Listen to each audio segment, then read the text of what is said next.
Welcome to those of you who are joining us for the first time. This is Diane Gardsbane starting out. And just to walk you through for a minute, first I'm going to talk about appreciative inquiry, and then Celine and Dieneke will talk about the most significant change process.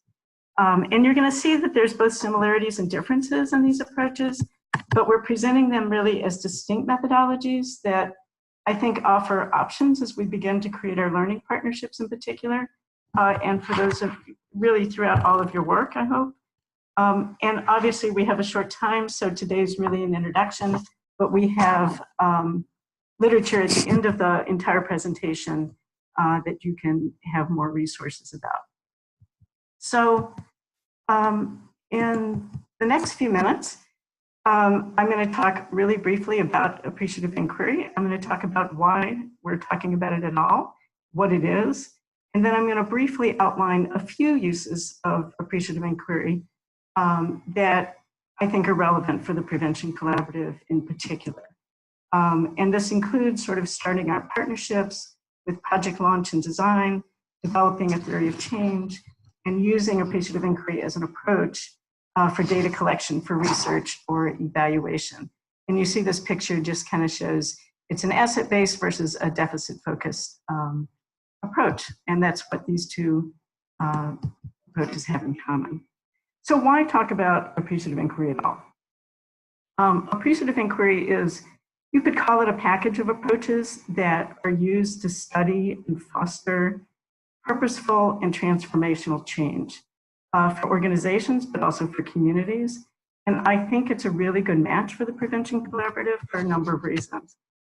First, it's highly participatory and collaborative. And because of that, it really levels a lot of the hierarchy and the power in the room. So it really speaks to our feminist approach. And it generates a lot of really rich data that you can use throughout a project cycle. So it is a potential way to approach these partnerships. It's useful for project launch, project design, strategic planning, developing theories of change, learning, documentation, and M&E. So I want to point out that I know most of our webinars have been about a specific project. What I'm really talking about is a process. I will bring in a specific project right at the end, but really what I'm doing is sort of talking about a synthesis of what at least I've done throughout many of the projects that I've worked on. So what is appreciative inquiry? Just a few quick points. It was developed as an organizational development approach at Case Western University School of Public Management. It became known when David Cooper Ryder and Suresh Srivastava published an article on it in 1987. It largely came out of the work of David Cooper Ryder. But today there's hundreds of practitioners across the globe. There are many variations on the classic approach. And it's not a fixed approach. You can take pieces of it and use it wherever you want, but of course it is good if you use it throughout your project cycle. It works by focusing on the best of what we say what is, and that is what already exists within a community or an organization in terms of its strengths and its accomplishments. And so by doing that, it honors the past. And it does that by identifying seeds of success in that past that can be used to drive further success in the future. And what's been found is that when you do that, when you really honor that past, people are enabled to build on past successes and to just let go of what doesn't work. A key principle is the notion that what we focus on becomes our reality. And we're going to talk about that a bit more. It's a process that requires minimal overt facilitation, but it does require purposeful planning, and facilitators really do need to understand, and mostly they need to trust the process, but facilitators do need to have a good sense of what they're doing with this. It's what we call a whole system approach, which I think works well with our ecological perspective that seeks to address sort of all parts of the system that's affecting the particular community or a particular project. It's often combined with other whole system approaches, particularly some of you may know about future search or open space, and I encourage you to look into those as well. these three approaches were being designed around the same time, and there was collaboration among those who were developing these approaches. So different practitioners focus on different key principles associated with appreciative inquiry. I chose to highlight these four, but you're going to find that they overlap, and there are others. But first is that our reality is created through our language, and we move in the direction of the questions we ask. So this approach uses inquiry and dialogue to help people create these new images, which lead to new actions, which create new reality. Second is the idea that inquiry itself is an intervention. So the process of inquiring creates change at the same time, which I think we all know, but it's purposeful in this approach. Third is that we move in the direction of the images of the future. So the questions we ask actually determine what we find, and what we find becomes the data from which we construct the future. And then finally, appreciative inquiry is based on positive principles. And using questions that are positive and appreciative promote the energy for positive change. And this builds on the notion that image and action are linked. So in sum, the approach really seeks to understand both success and innovation, and we're trying to inspire movement towards more success and in creating the possibility of really the exceptional, which is what we inquire about. And we're trying to make the exceptional the norm, and you'll see more what I'm talking about in a minute. So traditionally, the classic AI approach includes what's known as the Appreciative Inquiry Summit. And for our work, this might be the project launch or the project design. I'm going to give a quick overview of this in this slide, and then I'm going to talk about each of these stages in the next two slides. So there's 4 stages of the full summit. Some refer to this as the 4 Ds of AI, and you can read from the top around clockwise: discovery, dream, design, and destiny. Others use 4 Is: inquiry, imagine, innovation, and implement. Traditionally, you would have a 2 or 3 day workshop at the beginning that's focused on initiating an organizational change or a project launch. It can also be abbreviated. So particularly if what you're really focused on is creating relationships and visioning the future, you might actually do the first 2 stages and leave the other 2 to another time. But whichever you're doing, you're going to start with clarifying the topic, which is in the center. So for example, our focus would be on some version of preventing violence against women or children, and then proceeding through a facilitated process of the 4 stages. So briefly, inquiry is about appreciating the best of what is. And this is, again, the way of honoring what's already been done. You proceed to imagining, so what might be, which ultimately leads to creating shared visions about the future. Then you get to the innovation stage, where you begin to imagine and create the organization or the program that the group wants to develop. And finally, you get to the implementation stage, where you begin to think about some of the concrete planning that needs to happen. So in a little more detail, first, and a little more detail, but I want to say, of course, there's a lot more to this. This is very high level because of the limited time. And again, I want to emphasize that it's a very flexible approach, which is often adapted to whatever it is that you need.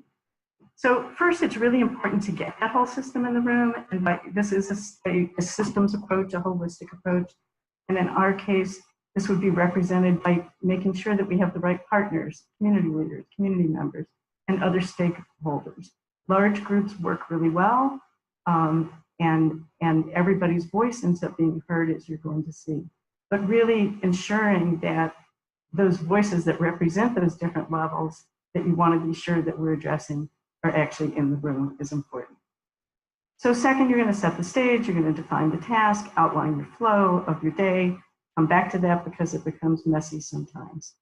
But the first real step of the workshop is the Inquire Phase. Again, this is about appreciating the best of what is. And the way AI does this is using story and dialogue to learn where the organization or the community is in terms of a particular topic. So in our case, we want to appreciate what a community has already done to prevent violence against women and children before we step in and start creating something together out of nowhere. And you'll find that this is a really important step. to take that time to have a bit of a deep dive into the history of an organization. And I found that even some very participatory processes for strategic planning don't always do this. So this is a process for doing that. So you start with these appreciative interview stories in pairs. You ask all participants to participate. And you'll give them some instruction about how to do this, how to really probe and get a real story. But basically, they're trying to answer about 5 questions.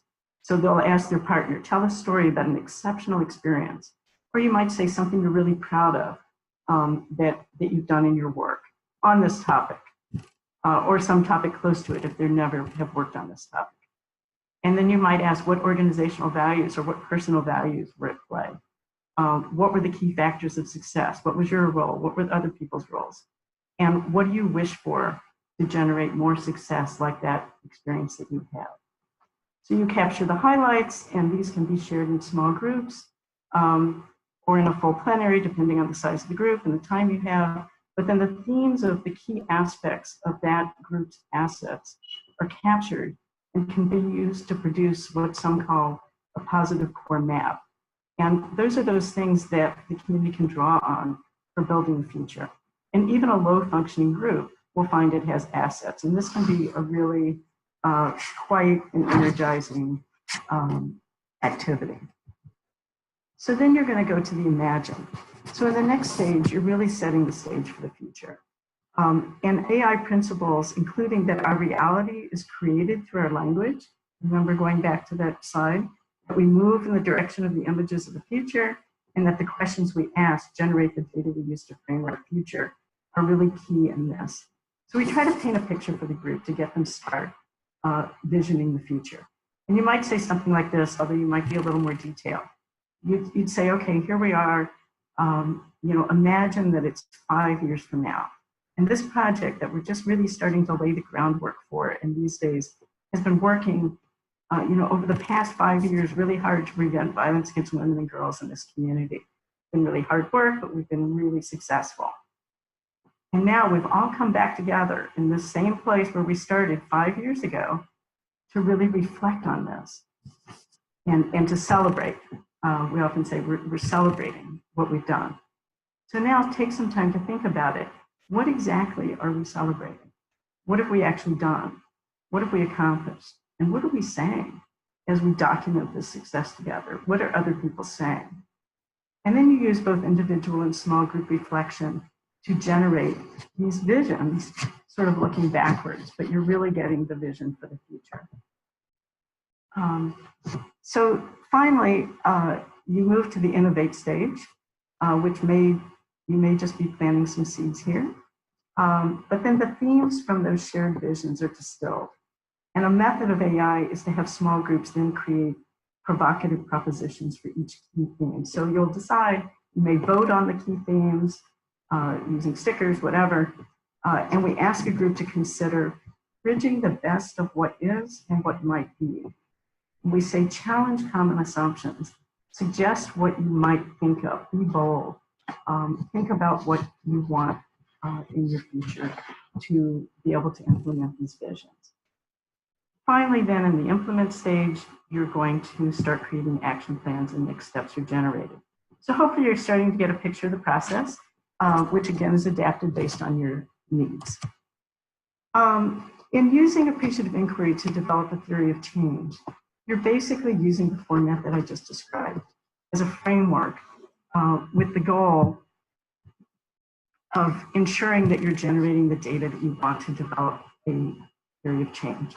Again, you have the whole system in the room, so you're getting input, you're getting buy-in from a wide range of stakeholders, and data from that workshop can be used by a smaller group to refine and generate a theory of change that resonates both for the community as well as for donors.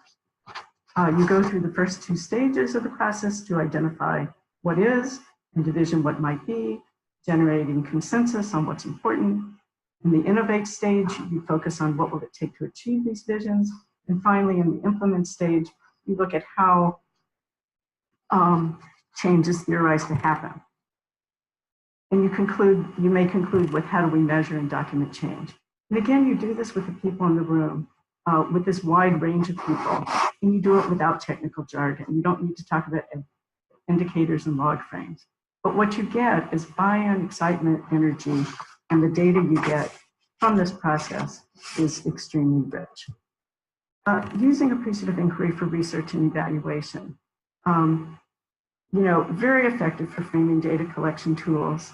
And you can really use 4 questions that tap into the larger process that we just discussed to get a lot of data. Of course, this isn't going to be your entire interview, but this is the meat often. You say, tell a story about an experience you had as a part of this project that you're proud of and that was exceptional. What were the key factors of success? What do you wish for that would have helped you achieve more success? Sometimes we say, what are 3 wishes? And then you do that imagine. And you can say, imagine it's 5 years from now, you've achieved, success, you're celebrating, what did you achieve? So the one example that I want to leave you with, again, briefly, because we're trying to go pretty quick today. Many of you are familiar with DREAMS, the PEPFAR-funded initiative. It's an HIV prevention project, but it includes a gender norms transformation component. And so we use this at the end of a year of implementing DREAMS in northern Uganda. And this is just a few of the questions that we used as a part of that protocol. We said exactly what I just said. Can you tell me something that you're particularly proud of that's changed in your life as a result of your participation in DREAMS? And of course, we probed and we tried to get a really good story. And I would say, what was the role of DREAMS in helping you achieve or accomplish that? And we would ask about other things as well. So what was the role of your family, community members, other interventions, et cetera? And then we would say, what were other, what were other factors? What are other positive changes? So we didn't want just that one story, we wanted more. So we asked about other positive changes in their lives. And then we said, what do you wish for? What do you wish was different that might have allowed you to achieve more? And through this, of course, we heard, this is the positive way of asking about challenges, but it's very different in terms of what you get, in terms of the energy behind the responses. And then we did the imagine question. And we said, let's imagine it's 10 years from now, meaning, okay, maybe you're 28 years old. So imagine that in these 10 years, you've been able to achieve whatever you wanted to in life. Describe yourself in your life. And then we'd say, what do you think it would take you to reach that place? And if you could have 3 wishes that would help you reach your goals, what would those be? And of course, we were trying to inform the future of the project. So that is all that I'm going to say right now. I'm going to turn this over to Celine, and we'll go from there. Thank you. Hello, everybody. Celine here. Diane, you can move to the next slide. Yeah, I'm going to talk to you now about the most significant change methodology. And first, I will explain what it is, how it works. Then I will give the floor to Dieneke, who will explain to us how she used it in the violence field, violence prevention field with Huurne in Rwanda. And we'll end up by saying a few words around the limitations of the methodology, but also how it can be useful to us when we do learning partnerships.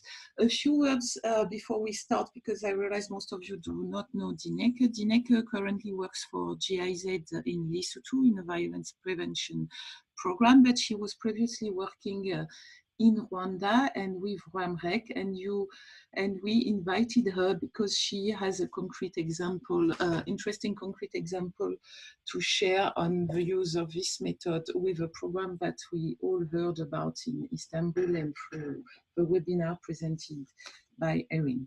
So she will, her experience will be very interesting to us, hopefully. Next slide, Diane, please. So what is the most significant change?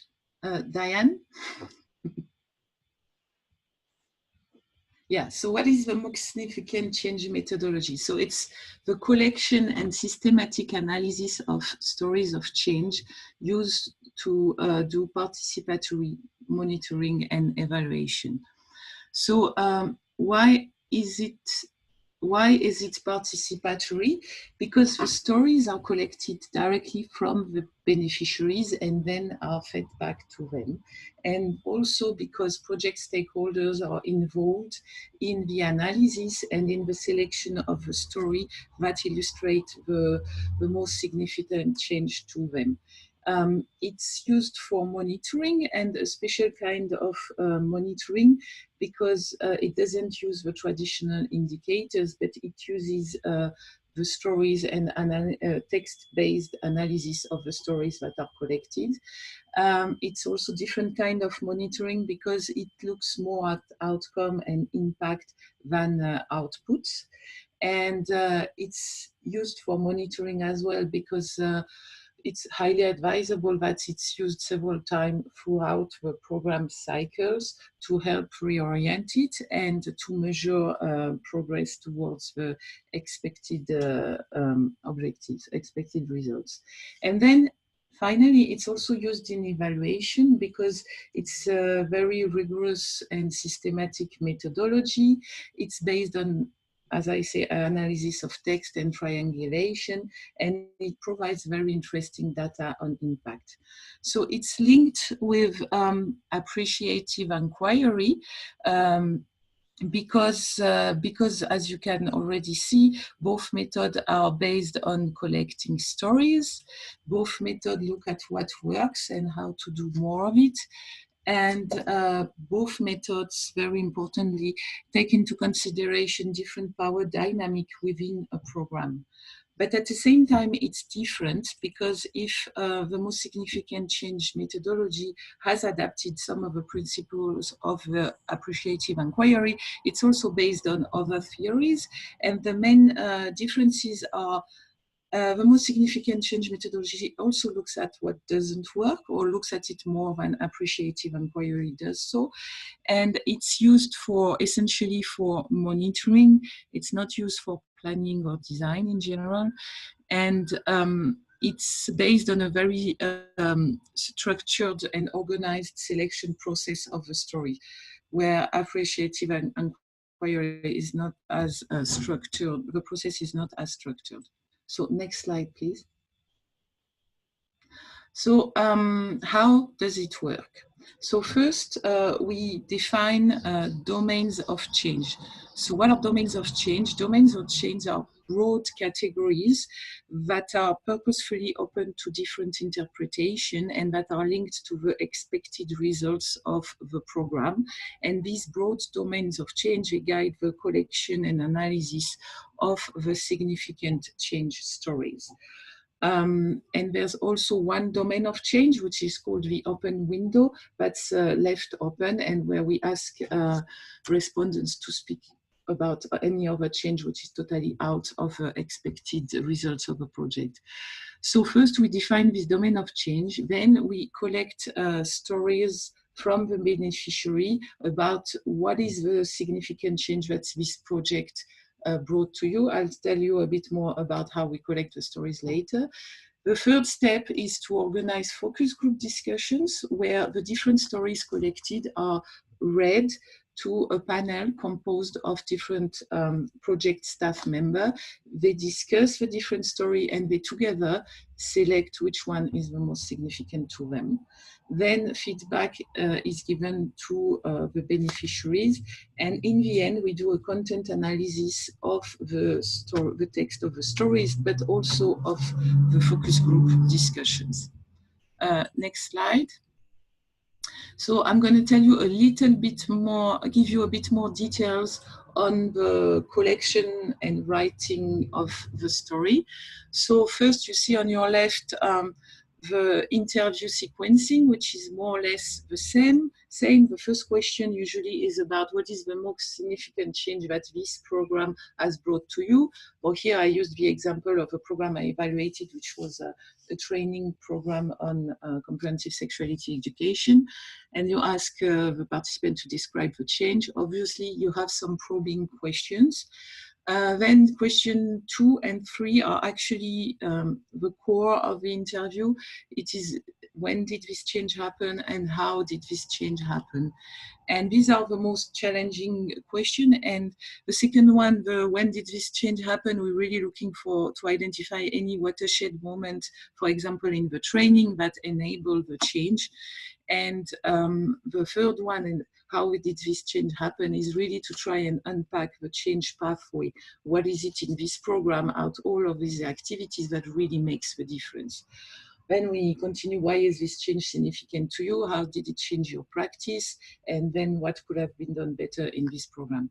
On your right, you can see how we write the short story. So we obviously record the interview with the beneficiary, and then based on this interview, we rewrite the story in the same sequence, where you first have the beginning of the story and all of the challenges that happened before the change, then explaining what is this change exactly, when did it happen, etc., and then what type of difference has it made.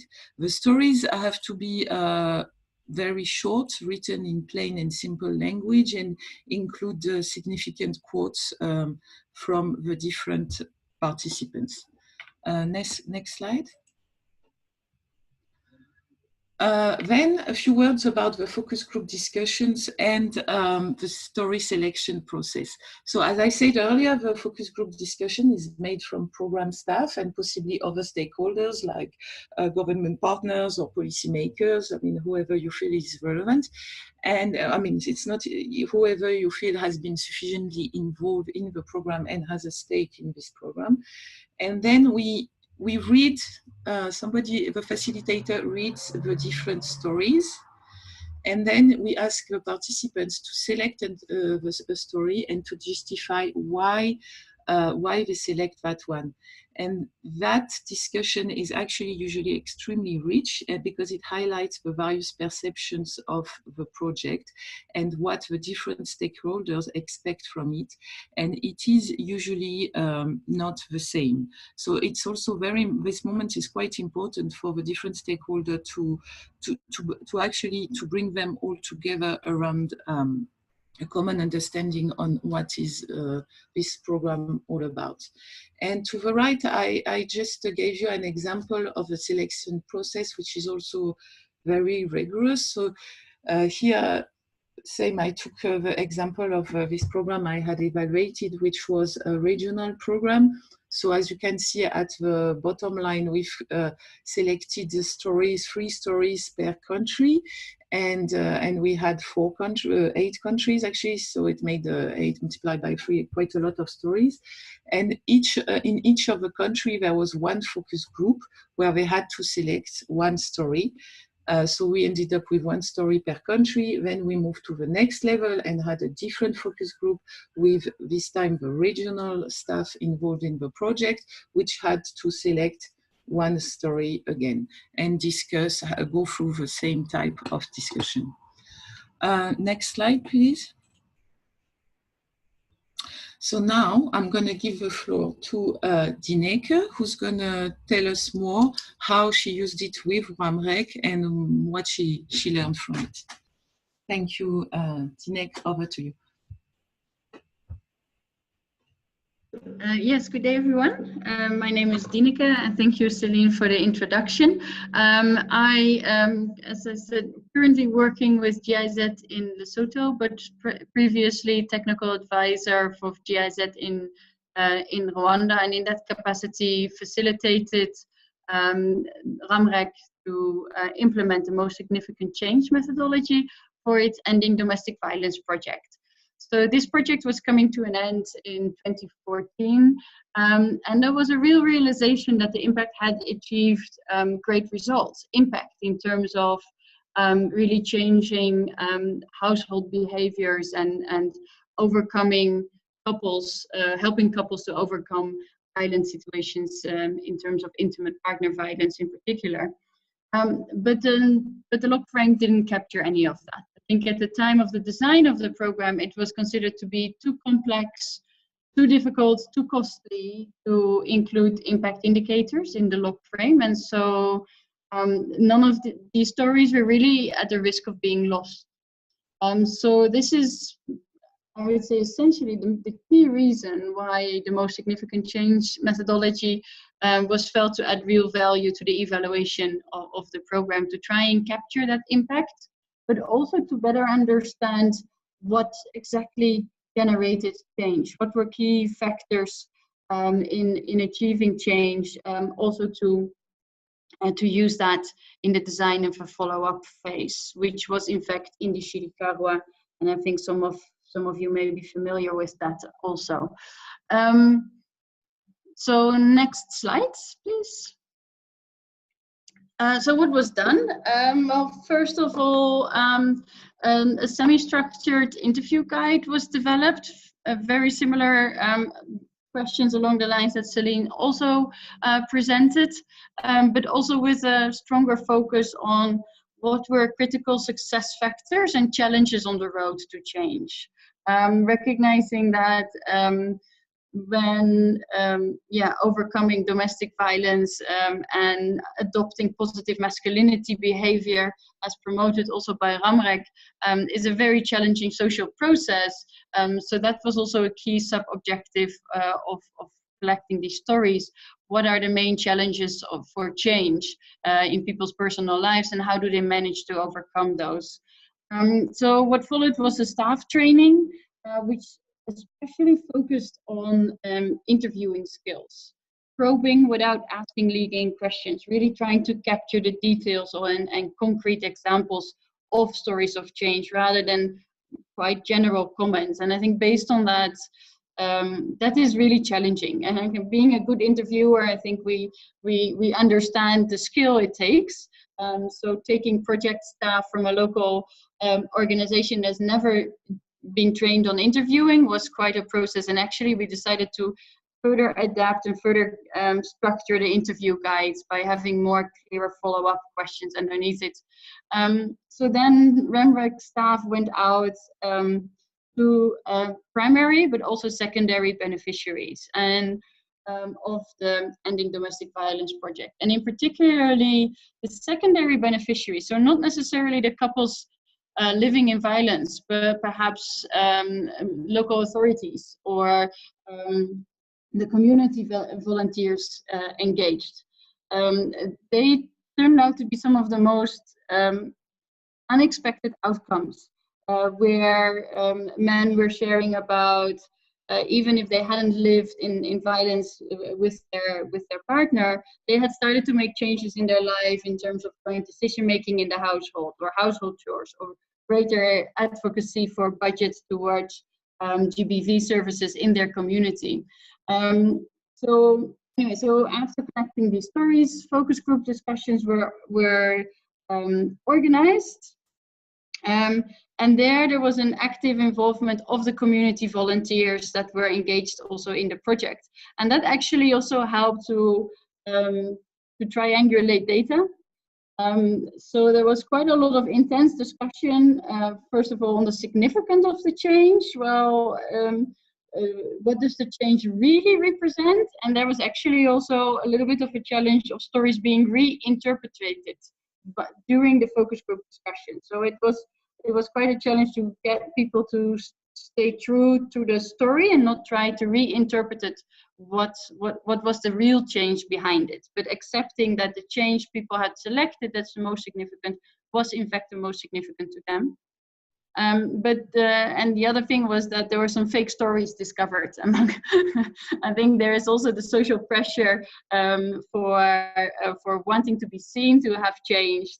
But community volunteers were quite quickly with this, wait a second, that doesn't seem right. And then, you know, that man has not changed, or that family doesn't own a cow. So I think that was quite an interesting byproduct of the focus group discussions. So, next slide, please. So what was the outcome? Well, it did actually capture a lot of qualitative impact, both for the monitoring and especially the evaluation process of the Ending Domestic Violence project, but it also really supported reporting back to the financial donor and further PR communication materials on the work of Ramrek. So what you see here on the slide is actually one of the stories that they decided to print with the consent of the owners of that story for distribution and displaying on their website and so on. It was highly appreciated also by the target group, who really felt listened to. And I think there were some unexpected, some insights into unexpected changes, also of what participants considered to be significant. Things have improved in the bedroom was not uncommon, commonly heard among the male tellers of the stories. So I think it was, I think that potentially would never have made it into a survey or into a questionnaire about whether what was the impact of your participation in this project. So I think there were some unexpected changes and findings, but there was also, and that really did help to get a much better understanding of what people felt were key barriers and success factors for change. So I'm not sure if you can read it, but on the slide it says, they would accuse me of no longer being a man. And it really drew the importance of the peer pressure and the importance to support change and to support new behavior. And that made it was a very conscious programming choice in the follow-up program to build that in. How do you build in the peer support for couples going through that process of change? So I think that was briefly my intervention, and I'll hand back to Celine to wrap up. Yes, hi. So just a few last words. Diane, can you please move to the next one? Yes, so what are the limitations of the MSc method? So first, I think you got a glimpse through what Dieneke explained. It looks easy, but actually it's not. You need to be a very skilled interviewer to get to the core of the change process. And it really needs mentoring at the beginning. It's not enough to just read the excellent manual. I gave you the link at the end. At the beginning, there is quite a lot of barriers. And there is a big risk of social desirability, as Dieneke showed. And another risk and another pitfall is that because of the way the selection process is made, only those representing the dominant view would tend to be selected, and the risk is to leave the most marginalized behind. So that's why also it's possible when we do the text analysis at the end to actually include all the stories in there. It's important to use the methodology more than once if you want to do proper monitoring, and if you also want to embed the methodology within the organization you're using it with. And finally, because of the number of respondents, you can't really generalize.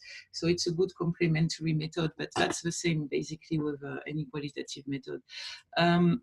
The next one, please. However, we think it's quite useful for the learning partnerships for several reasons. First, it really helps to achieve the program outcome by helping reorienting the program, by looking at what works and especially why it works. It helps, as we say during the focus, it helps to bring the team together and to focus on impact. It also shows unexpected areas of change and unexpected results, which is always also useful. And it helps identifying motivational arguments for potentially audiences that would need to come on board, and to show them the value of the program, basically. Secondly, it highlights the change pathways, as we shown, including the personal change, including anything to do with empowerment or confidence. That's what we often get when we go deeper on what is it that exactly changed for you. I mean, especially when you look at training program. And finally, it helps organizational learning. It helps organization to improve their program by highlighting the multiplicity of meanings given to the program, by also improving the ownership of the program, because the focus group discussion, again, are really intense moments of reflection for the team. And it helps organizational learning, because with initial mentoring, an organization can continue using the method once the facilitator is gone. So in the end, it potentially could be an interesting method to record practice-based learning, but at the same time to empower the organizations we are working with. So on these words, unless my two colleagues have burning comments, we will open the floor to the discussion, or to the response of the questions in the chat. Yeah, no additional comments from my... I think we want to get to the questions, but Dieneke, do you have anything else you want to say? No, looking forward to the discussion. Okay. So I know that we have a few questions in the chat, and some of these are questions about AI, and some are questions about the most significant change. So maybe we can sort of tag team a little bit here. I see the first question was for both approaches, how much experience do you need before using either of these approaches? Let me answer for AI, and then I think Celine or Dieneke, you can answer for the MSc. You know, you could have very little experience with appreciative inquiry because it's pretty simple. You can take those 4 basic questions, which really frame each of the sort of phases of a full workshop, and do an interview or use it in a meeting. So you can really pick and choose a lot from AI. It's not a rigid approach. And so it's pretty easy to use. If you want to do a real 2 or 3 day summit, I think it's helpful to be mentored by somebody, to maybe sit in on one. I sat in on one. I was actually part of one, but I was part of the organizational team that I wasn't facilitating. After I saw that happen, I was really felt pretty confident to be able to go and do it myself. So I think that's mostly what it takes. So I don't know if that's a good enough answer, but I would say it doesn't take a lot, but it does take a little bit. And but you can also look at videos now online, and there's so much about appreciative inquiry. And there's not a risk of really screwing it up because it's pretty open and flexible. Yes.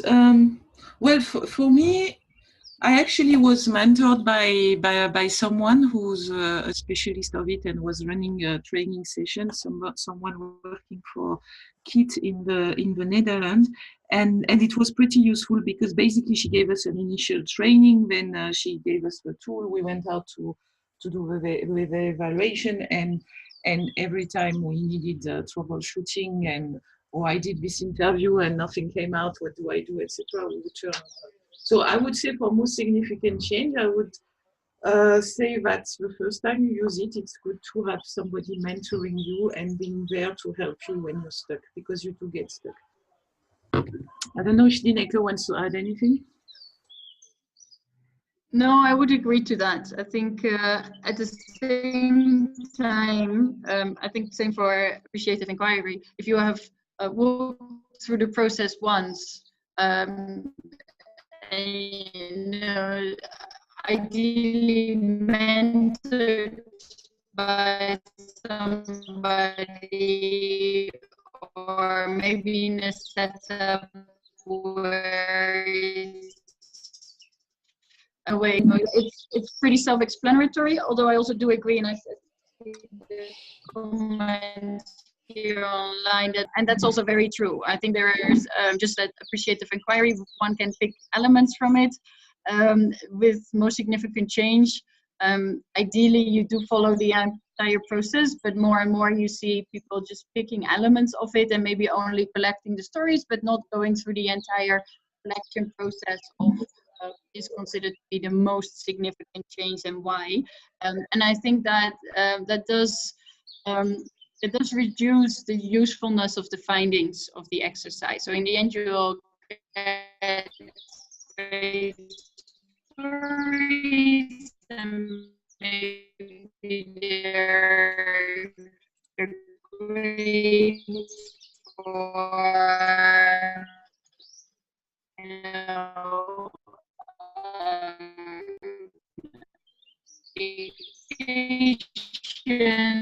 or promotion, a case study in an evaluation report, documented through the full process once.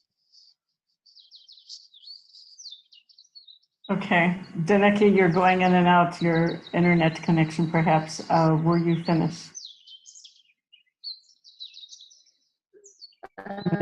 Yeah, sorry about that, yes. Okay. So let's go to the next question, which says it's for Celine. MSc seems to be quite popular these days. Sometimes it's employed in a much less rigorous way than what you describe. You want to comment on that? Yeah, well, I think it's more a comment than a question, and yeah, I think Alice is probably right. But the thing is, if you want then to use it as an evaluation tool, or what I used it as a midterm review as well, and it was the only method used for the program, so you'd better be rigorous, otherwise your findings are not will not be taken into consideration.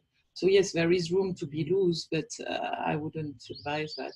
I will take this opportunity to respond to Daniel's question, which is the following one. How long it takes to do the most significant change. But I mean, as you see, it's when it's used for monitoring purpose, you can agree to have moments like that where you collect story, you bring people into focus group like every, I don't know, every year or every 2 years, so that you can decide. But then it's the typical length of time you would have when you do a qualitative research where you do interviews and focus groups. So it does take, and it depends on how big the project is. But the interesting question as well is, are stakeholders usually open to take this time to do this work?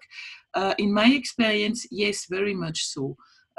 Because as I said, I mean, the focus group discussions where stories were read and different types of stories with different types of changes usually are quite an eye-opener for the stakeholders. And they find it quite refreshing and motivating to basically stop and reflect on oh, by the way, the beneficiaries are not benefiting from the same change that I thought I was bringing by managing this project. So that in itself is usually quite motivating and interesting to the participants. Diane, maybe over to you. Sure. So I'll reply. Daniel asked if he said AI is applied in a 3-day workshop. Is that right? And are stakeholders usually open to taking that time? So again, AI, yeah, ideally you would have 2 or 3 days. I've rarely had 3 days, but 2 days is great, or 2.5 days. Stakeholders are not always open to taking that amount of time. And sometimes the funding is limited.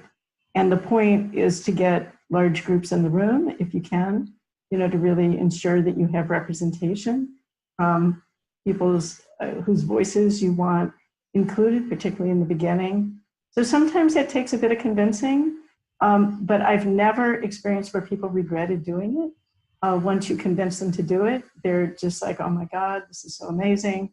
And the energy in the room really is so exciting that, you know, but it is a process to get some people to buy into it. But you can, again, use these processes in a smaller amount of time. It's just not as ideal. But certainly the first 2 stages of doing the inquiry into the past and, you know, getting people to really talk about what's worked in the past and then to vision the future. I've done that in as little as a half a day. Okay. So the next question is, can you use AI, this is from Alice, in a standard theory of change workshop where you have limited time to come up with a draft TOC by the end of it? And how open do you think the donors and stakeholders are to using AI? So a bit of what I just said, yes, you can. I'm not sure what a standard theory of change workshop is though, Alice, because I've usually used this process of, you know, visioning and then sort of working backwards. And you can really, you can capture the themes, and then often it is a smaller group that's going to hunt it down to something if you need it for a donor. But you're really, one of the things that Appreciative Inquiry really focuses on is capturing the voices and the words as they're said by participants. So we really work to retain that if you can, so that it resonates with the people who are going to use that theory of change in the future. But, you know, we're all realists too, that sometimes you do have to tinker with that if you have a particular donor with a particular need. And do I think donors are open to using AI? You know, I've had a range of experiences. I will tell you that the UN system, Kofi Annan was quite a fan of Appreciative Inquiry, and they have, different UN organizations have used AI. I'm a little out of it to know how much of that is still going on, but it was really brought to the UN by Kofi Annan and became quite popular.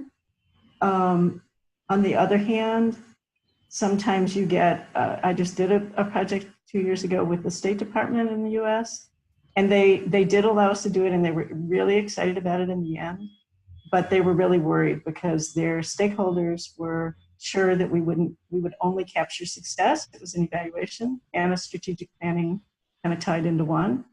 And they were just really worried that we wouldn't address the challenges. So I do want to, if I can take a second to speak to that a little bit more, to say that we do, AI does look at the challenges, but when you're framing it, it's really about, you know, what do you wish you had? And there's a real difference, and it's that idea that image and words really predict the future. And because we're really trying to focus on organizational change in all of this, right? Or change in some way, you know, whether it's transforming gender norms or whatever it is, we really want to get energy behind moving forward towards something.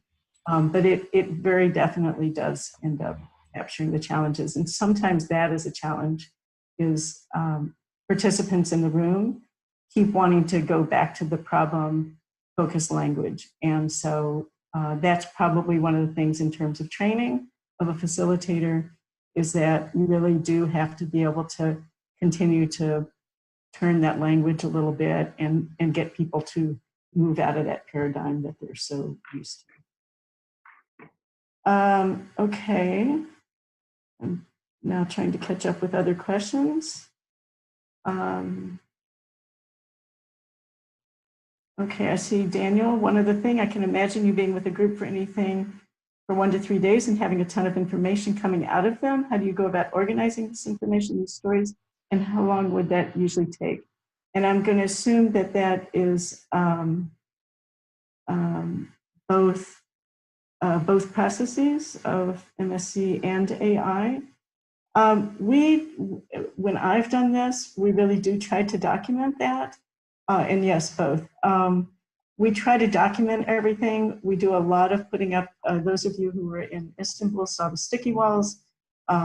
We get a lot of data on sticky walls and flip charts, and all of that gets recorded as much as it can. And that is really the data that often goes into other planning. Admittedly, of course, you don't use it all, and sometimes it is lost. But I would say that it's in AI, those stories are more about informing the processes going forward. Now, when it's evaluation, that's a different thing. And then, you know, it's like other qualitative data.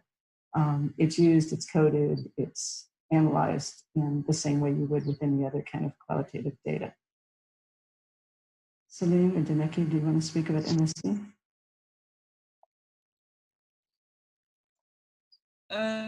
Yes. There was a question around, does it have to be personal change stories? Yes, it has to be personal. But can we record organizational level changes for staff? I think this type, I mean, if somewhere the staff is one of the beneficiaries of a program, if there's some training to the staff through the program or whatever, yes, you will. Otherwise, I think during the focus group discussions, those come out. But it's important to record, personnel changes. Then there was a question from Anjali around how long after an intervention is it, can we use most significant change? I mean, as I said, my experience was to use it in midterm review and end of program evaluation.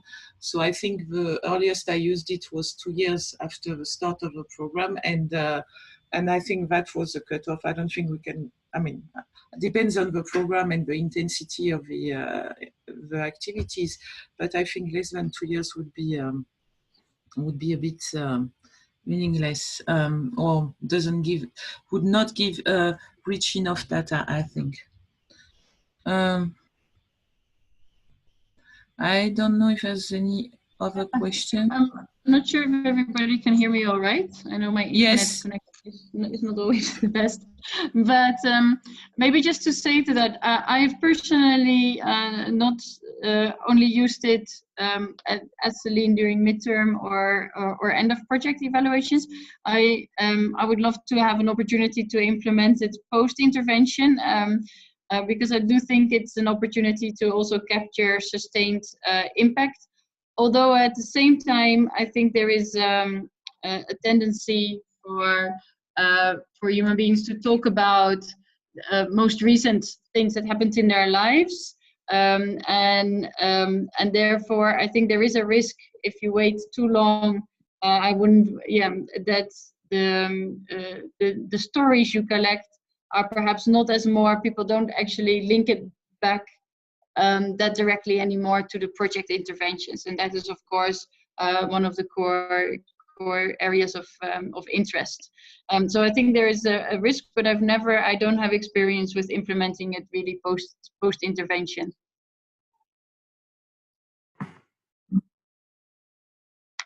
I think, and that was the last question from Kathy about do we need one-on-one interviews?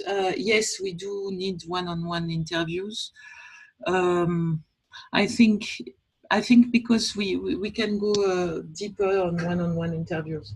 And the purpose of a focus group discussion is more to have a debate here. It's really more to dig deep in the impact of the program on the beneficiary. Let me say something about resources. I'm sorry, we didn't initially share the last 2 screens. So I have a list of Appreciative Inquiry resources, and then there's a website for the most significant change technique. I think that on the AI, that first one, Appreciative Inquiry Commons, I believe you can find just about everything you want there. There's probably videos. There's a question about videos. I'll have to look, but I'm guessing you can find it there. So there's journals, there's articles, there's so much out there now about AI.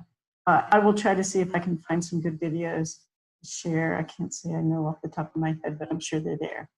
And then there's this from the MSc resource.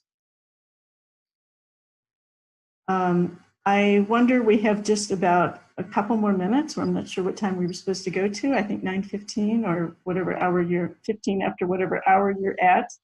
But if anybody wants to ask any other question or clarifying point or give us a comment, any of your experiences, I believe that you have the ability now to unmute yourselves. So please feel free. And I think I see Mariam has her hand up. Yes, good evening, everyone, or good morning, or whatever time it is. You had asked a question and I didn't hear it being read out. Am I audible? Can you hear me? Yes, we can hear you, and I didn't. Yes, thank you. Yeah, I had asked a question about, can AI be used in a situation where a national plan of action is to be developed on prevention and response to VAC or VOW, and the stakeholders are like state and non-state actors. So not like direct beneficiaries, but where you want the state and non-state actors to come together and plan for a national plan of action on prevention and response to VOW and VAC. Can it be applicable?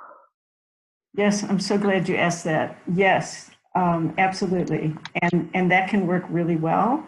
I haven't done it personally myself, but I know people who have done it at national planning levels.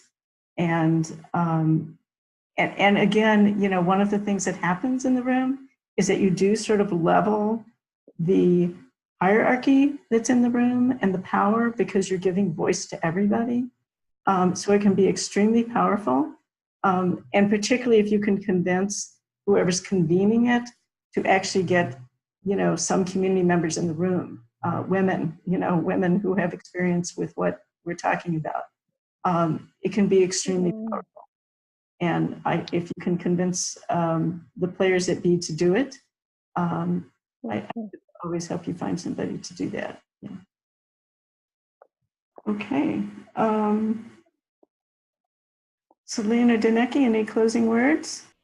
Well, no, I wanted to thank everybody, and I hope you enjoyed it as much as I did. Thank you. Yeah, same for me. Thank you very much for allowing me to participate in your webinar. I really enjoyed the process also of preparing the webinar together with Celine and Diane, and thinking through the differences and the similarities of the Appreciative Inquiry, the most significant change process. I think both of which are really excellent approaches. So I'm pleased that we have been able to combine these in the webinar, and I hope everybody's found it informative and interesting. Thank you very much. And I will just end that with also, you can tell I'm very passionate about appreciative inquiry, and really was excited to be able to share these bits. Our emails are here. If you have anything else and you want to email us individually, please do. And thank you for hanging in with us.